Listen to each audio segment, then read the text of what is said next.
والآن مع كلمة معالي السيد رايدر المدير العام لمنظمة العمل الدولية، فليتفضل.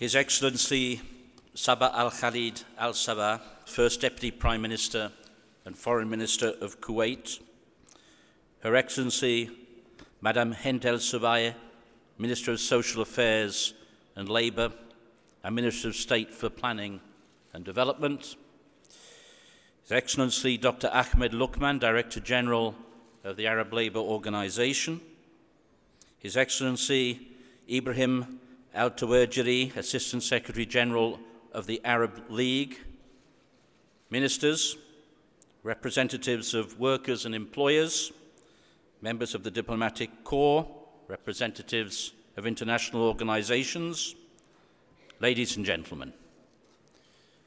I am honored by this opportunity to address this historic Arab Labour Conference and to bring to you all the warm greetings of the International Labour Organization.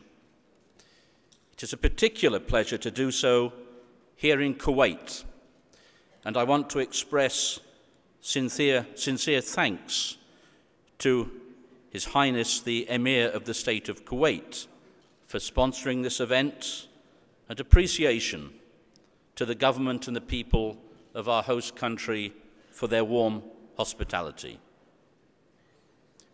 Ladies and gentlemen, let me begin by paying warm tribute to the Arab Labour Organization on the occasion of its 50th anniversary.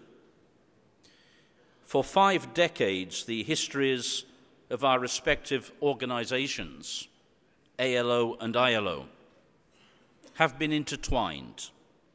For 5 decades, we have been facing challenges and sometimes moments of turbulence. But these have been years as well of progress and achievement, and we have benefited and learned from each other, and I very much hope that we will continue to do so in the future. Our partnership is founded in our pursuit of a common vision and a shared methodology.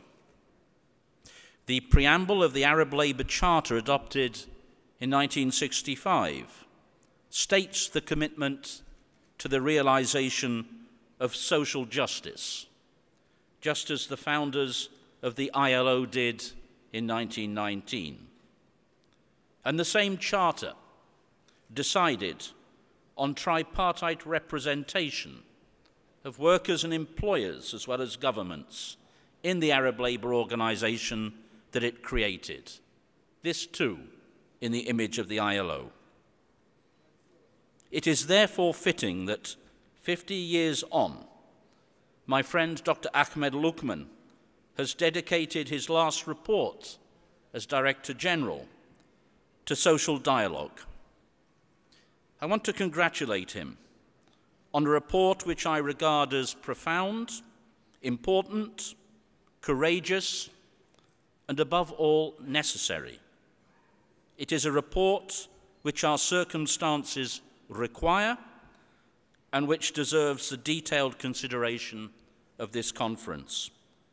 And I just want to highlight 3 messages which I draw from Dr. Luqman's report. The first is that Arab countries face the urgent and unavoidable task of responding to an acute crisis of unemployment. Yes, this is a global crisis, but it is most sharply felt in your countries, and especially by your young people. And any failure to provide them with opportunities for decent work is a potential threat to the stability of all of our societies. If we fail in that task, we will surely pay the price in the future. Secondly, the Director General points to the key developments in the world of work, which constitute the context for this jobs challenge. Globalization, a reality, not a choice, is generating change of unprecedented speed and on an unprecedented scale. Together with technological transformation, it is making knowledge the key to economic success. And those who cannot innovate, to shape and to adapt to change, those who fail to build the skills for the future, will fall behind. A harsh reality maybe, but a reality all the same. And it is equally clear that the state and the public sector can no longer be expected alone to shoulder the entire responsibility of meeting the challenge. Increasingly, ladies and gentlemen, jobs are and will be created in the private sector, with the state facilitating and promoting rather than providing employment directly. And that brings me to my third point. It is the Director General's view that effective social dialogue is the mechanism through which needed change can best be generated and managed. And I believe that he is absolutely right.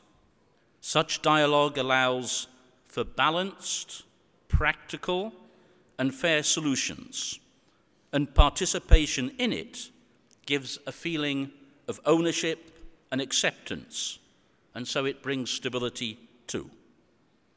And Dr. Lookman goes as far as to describe this as the basis of a new social contract between government and people. I believe it is important to understand that real social dialogue can be based only upon the existence of independent and representative organizations of workers and employers, and their freedom to exercise their rights in full.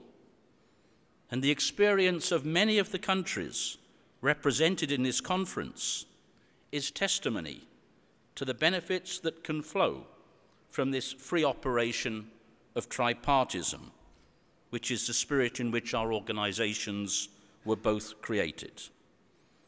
The objective is to produce results which benefit society as a whole, not just sectional interests.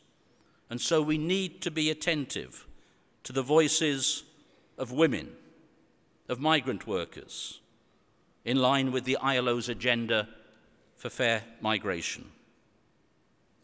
Ladies and gentlemen, as the Arab Labour Organization celebrates its 50th anniversary and the ILO is drawing near to its 100th anniversary, this will be the occasion for a major reflection on the future of work and how the ILO itself must strengthen its work in order to pursue its mandate of social justice.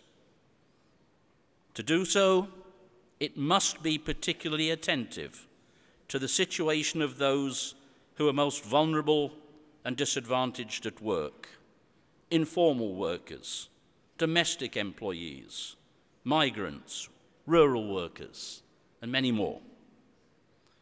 And equally, it must do all within its power to intervene in situations of manifest injustice, such as those of the working people in the occupied Palestine territories.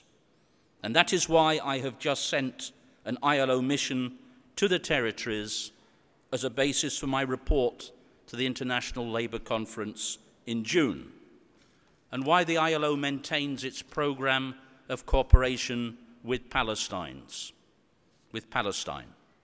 And I take advantage to thank warmly the government of Kuwait for its generous and consistent support for that work, and urge others to follow its example. Similarly, I would appeal to your practical solidarity in helping the ILO play the role that it must for the hundreds of thousands of Syrian refugees now offered shelter and solidarity by their sisters and brothers in Jordan, the Lebanon, Egypt, as well as in Turkey. My last words are ones of thanks to my friend and brother, Dr. Ahmed Lukman, for everything that he has done at the head of the ALO for the last 8 years. They have not been easy years, but Dr. Lukman has always found time to offer his wisdom, guidance, and encouragement to the ILO and to me personally. I feel very fortunate to have worked with him. I offer him very best wishes for the future and our cooperation to his successor as well. I thank you.